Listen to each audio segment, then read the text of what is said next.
প্রত্যেকটা জাস্টিফাই করার জন্য, তার নাম হলো সোমনাথ কুন্ডু। ওর জন্য একটা জোরে হাততালি হোক, কারণ আমাকে প্রায় অর্ধেক 50% কেন বলা যেতে পারে প্রায় 80-90% আমাকে এগিয়ে দিয়েছে।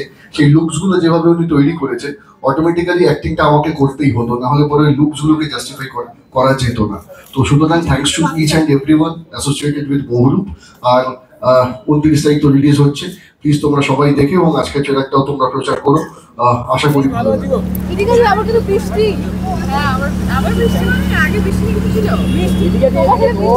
মানে আগেবার যখন এসেছিল বৃষ্টি টাইম যখন ছিল মনে পড়ছে।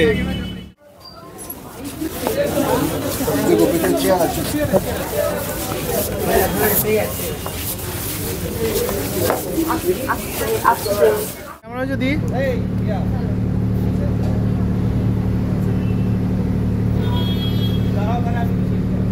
অবশ্যই আরেকজনকে নিয়ে প্রত্যেকটা মুহূর্তে সিটিং আমরা করেছি, সেটা হচ্ছে সোমনাথ দা, চিন্টু মানে আমাদের সৌভিক যে আমাদের ডিওপি। তো এই চারজন মিলে আমরা বসেছিলাম বারবার যে কোথায় তখন কীভাবে লুকসগুলোকে আলাদা করা যায়, আরও কি সম্ভব যে একবার যদি একটা লুকস আমরা ধরে কমপ্লিট করি তারপর আবার নতুন লুকসটা করি, কিন্তু সেটা অনেকটা বাজেটে এফেক্ট। খুবই টেন্স ছিলাম আর খুবই নার্ভাস ছিলাম, কারণ আমি যেটা পারফর্ম করেছিলাম, যেটা ট্রেলারে ছোট্ট একটা ঝলক দেখা গেল, সেটাকে ছাউ বলে। আর ছাউ আমাদের বাংলার খুব বিখ্যাত একটা ফোক ডান্স ফর্ম, আর খুবই খুবই ডিফিকাল্ট একটা ফর্ম। আমি জানি না আমি কতটা পেরেছি করতে, কিন্তু আমাদের সুকলান ভট্টাচার্য সুকলান স্যার আমাদের মানে আমাকে কোরিওগ্রাফ করেছিলেন ওখানে। সো আমি চেষ্টা করেছি যতটা সেটার কাছাকাছি যাওয়া যায়। চমকটা বললে আমাকে মারবে, আকাশ বলা যাবে না, অনুমতি ছাড়া, প্রযোজক পরিচালকের অনুমতি ছাড়া আমি সেকেন্ড পার্টের চমকটা বলতে পারবো। Welcome back to Tolliscope. আমরা আজকে দাঁড়িয়ে আছি বহুরূপে ট্রেলার লঞ্চে। আর ট্রেলার লঞ্চে জানেন কে কে এসে? সোহম, ইদিকা পল আর দেবলীনা দত্ত, আরও এন্টায়ার কাস্টও ছিল। আচ্ছা, বহুরূপ মানে আপনারা কি বুঝছেন? একদম ঠিক জানেন, বহুরূপ মানে 7 ধরনের রূপ, যেখানে সোহমকে দেখবেন তার সাথে সাথে ইদিকা পলকেও দেখবেন।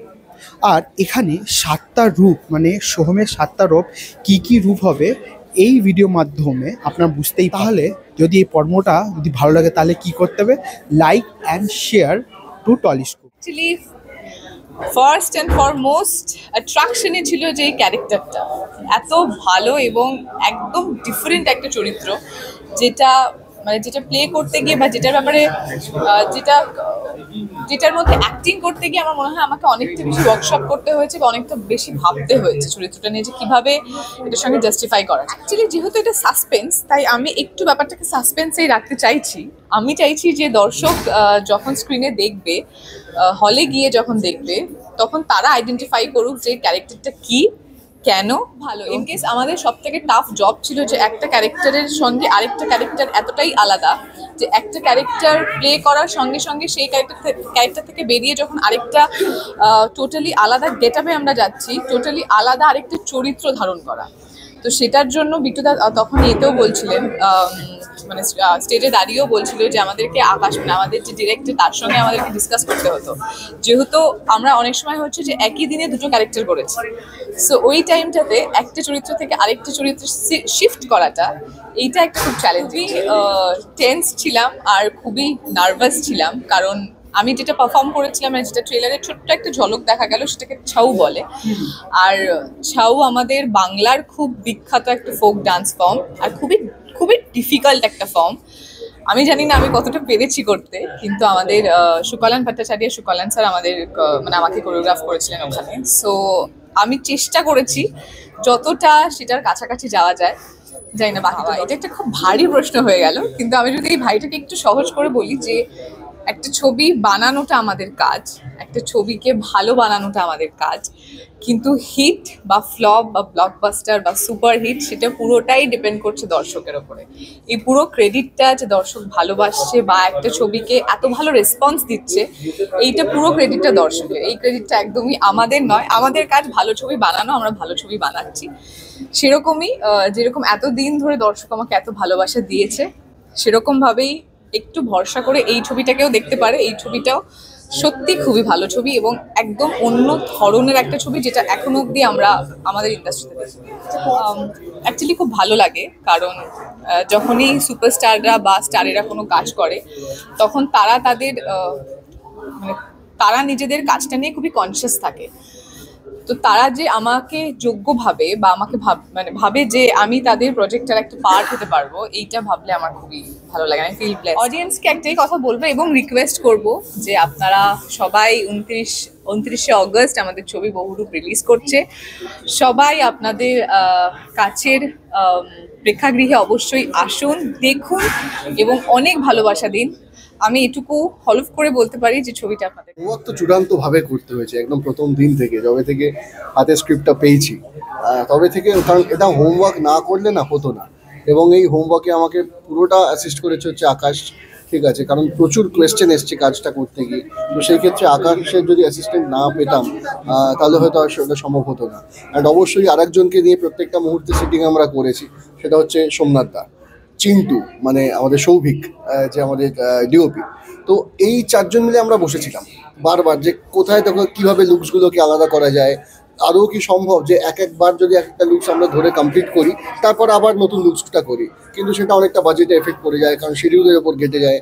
তো সুতরাং সেইগুলো এরকমও হয়েছে যে প্রায় 2-3 দিন মানে একদিনেই ধরো 2 বা 3টে লুক করা হয়েছে, যেখানে একটা মেকআপ করতে 3 ঘন্টা 3.5 ঘন্টা লাগতো, আবার তুলে নিয়ে আবার নতুন রকম করা।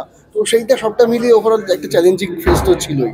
এবং আলটিমেটলি একটা করে ধাপ যখন এগোচ্ছে, একটা করে স্বতঃস্ফূর্তকে যখন দেখছি তোমাদের মধ্যে, দর্শকদের মধ্যে, তো তখন মনে হচ্ছে যে না, পরিশ্রমটা কোথাও আমরা সার্থকই হচ্ছি এবং সেই দিকেই করছিল। কারণ ম্যাক্সিমাম সময় যেগুলো লেগেছে, ধরো যেটা মাদারির যে ক্যারেক্টারটা, তারপর যে ছৌয়ের যেটা পুরোটা দেখতে পাচ্ছিল যে নীল রঙের ওটা, ঠিক আছে, তারপর প্রস্তুত আরও যেটা আমার মহিলাটা, ওটা অতটা নয়, ওটা 2 ঘন্টার মতন হয়ে গেছিলো, বাট ওইগুলোতে প্রায় 3-3.5 ঘন্টার উপর লেগে গেছিলো, ঠিক আছে, কারণ পুরো বডি কালার করে সেইটা আবার পুরো একটা মাস্ক বসানো, চুল বসানো, ওটা একটা প্রচন্ডভাবে একটা ধৈর্যের ব্যাপার ছিল।